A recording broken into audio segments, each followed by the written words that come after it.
Okay, this is the last example, and it's example 4 on page 269, and we have what's called a composite figure. So instead of just figuring out a rectangular prism and the volume or a cylinder, we have a couple of different forms together as a composite figure that looks kind of like a barn, right? We don't have a formula for volume of a barn, so we're going to have to break it up into two items that we do have a formula for.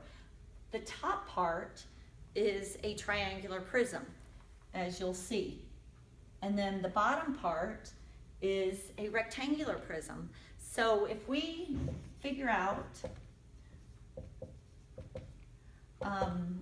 the volume of the triangular prism, and then we add it to the volume of the rectangular prism, we will get the volume of the total composite figure.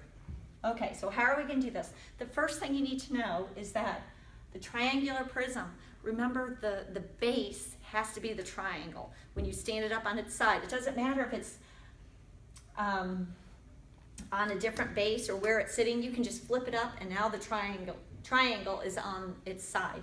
And that's what you're going to want to use for volume of the base. The bottom and the top have to be the same. The bottom here is not the same as the top here, so you know that can't be the base. So let's figure out volume of the triangular prism, and that is, again, area of the base, which is what? 1/2 base times height times height. So 1/2 base times height is 1/2. The base here is the same thing as this, which is 6.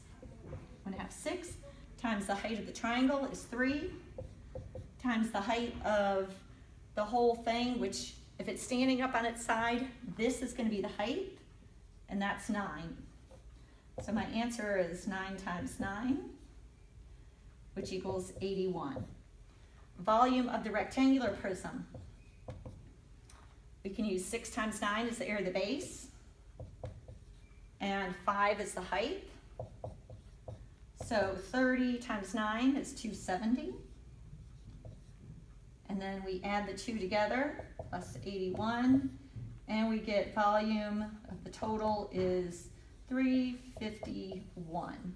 And that is how you figure out a problem such as this. Good luck this weekend. If you have any questions, bring them to me on Monday, but I want you to give it a good shot. Do your best. Thanks.